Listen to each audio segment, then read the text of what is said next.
Hi everyone, welcome back to the channel. My name's Mike and this is Build and Tinker, and we continue on our journey with the Ford Falcon XB GT with issues 35 to 38, and we're going to wrap up the rear suspension of the car and do the final tyre fitment onto the last wheel. We also get in the issue 38, we get the circuit board, so we can take a look at the car's electronics for the first time. So let's get started.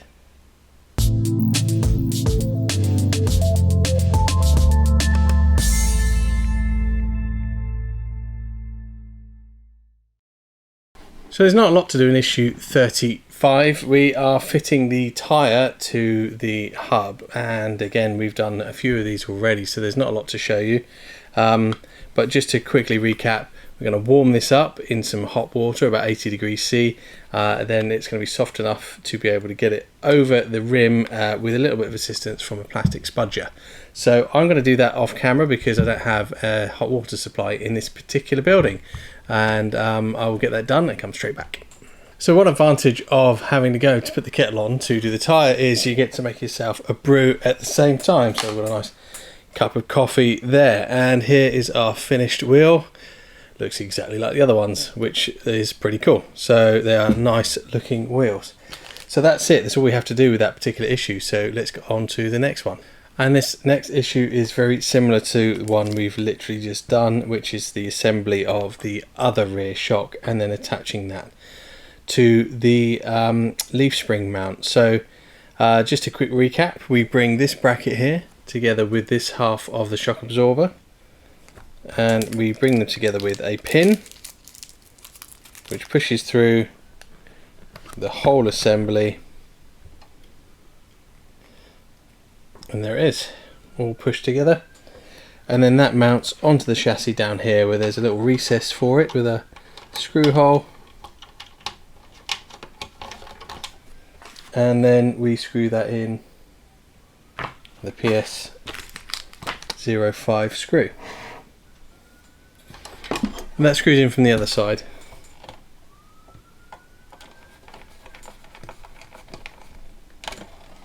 Then we take the other half of the shock absorber, put it into this lower half, and then it comes up to meet this square bracket. Let's try and hold it into place while getting a PS08 screw installed. It doesn't need to be done up super tight, it's not really taking any load. And we have these two remaining pieces which we don't fit in this issue, and these are the two elements of the brakes. And then for issue 37 we are simply going to finish installing the brakes. So we take the back plate for the drum brake, slide it in place, there's a little key to align it properly. We put the brake cover, the drum itself, over, and then we take a wheel, keeping in mind there's a little notch in there that we need to line up with the bottom part of this brake assembly, and that's in. And then screw the wheel on with a DS12 screw, and make sure your wheel spins, which it does. And of course the all important centre cap, which just pops over the top here. And then the one last piece for this issue is the rear wheel arch liner, and that just drops in place, and 3 screws, DS02s, hold that in place.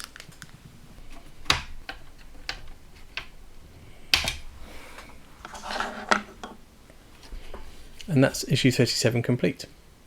So in issue 38 we get our first look at the circuit board, and that's the PCB there, and it comes with this mounting plate which goes on to, let's get a bit more light on that, there we are, that goes on to the base of the car here, and there's a little cutout in it which faces that way, and it sits on these 4 little mounting posts just like that, and it just drops onto these studs here, and you can see there's a cutout for this screw hole.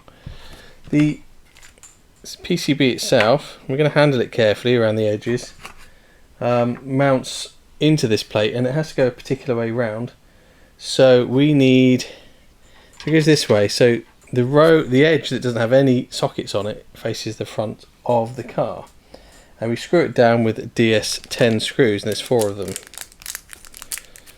And it's times like this I'm glad I have my Vera ESD screwdrivers. These are designed for people working on electronics. They are electrostatically safe and perfect for when you're anywhere near something that might be a bit sensitive to being shocked. We don't need to screw these down too tight, we don't want to crack the PCB.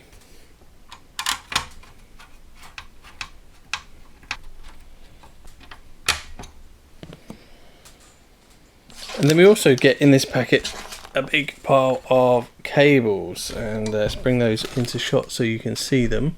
They're all labelled. They have a little paper label on the end which corresponds to the socket that they plug into on the board. So that one is number 1. This little packet of screws here as well.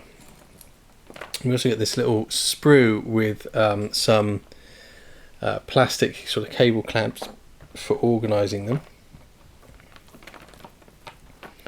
I'm just going to lay them out so I can see the numbers on each one. So that was number 4, this is number 3, that's number 2, and then we jump to 13 and 14, and there's number 9 and number 12. So I'm guessing there's a few more that we're going to get, and there's number 14 as well. Yeah, so I'm guessing there's a few more we're going to get later.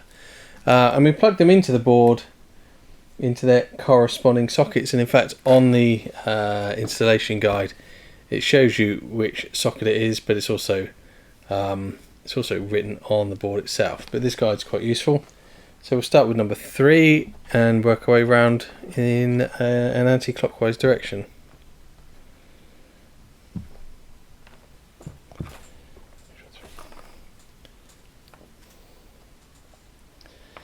Of course, make sure you put these in the right way round. They will only go in one way. So one thing I didn't mention while I was screwing in the PCB is that one of the screws is slightly different from the others. These 3 here are all DS10s. This one here is a PS25. So you get both sets of screws in the packet. You just need to make sure you do put the right ones in the right holes. All of these cables go to the front of the car, which is probably why the numbers don't match. We've just been given all the front ones first.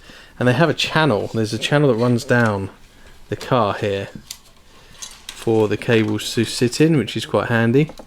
And then there is a little plastic tab at the end of the channel here. It's only connected on one side, and what they want us to do is just gently lift the side that's not connected and tuck all the cables underneath it.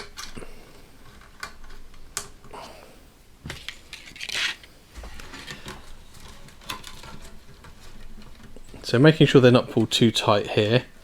They're all laid in this channel and then tucked underneath this little clip at this end. And then down the channel are some little post studs, and that's what these are for. So wherever there's a little set of post studs, you can push these cable retaining clips over them and they'll hold the cables in place. Just be careful when you're pushing to support the underside of the chassis.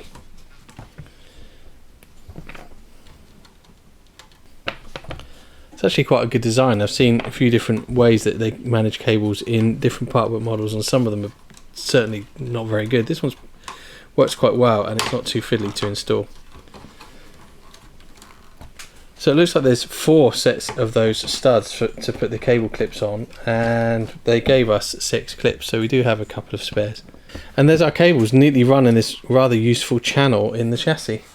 And that's actually the end for this issue and the end of the video. So that was issue 38 completed, and while we don't have a fully rolling chassis yet, it does at least roll on the rear wheels, and I don't think it'll be long before we can start getting some more of this installed, and then hopefully we'll get some big pieces of bodywork turning up soon. So I hope that was a useful guide for you and that you enjoyed watching it, and please remember to click like and subscribe, and if you've got any questions please put them in the comments. I'll be more than happy to answer them. In the meantime, enjoy the rest of your day whatever you're doing, and look forward to seeing you next time. Take care.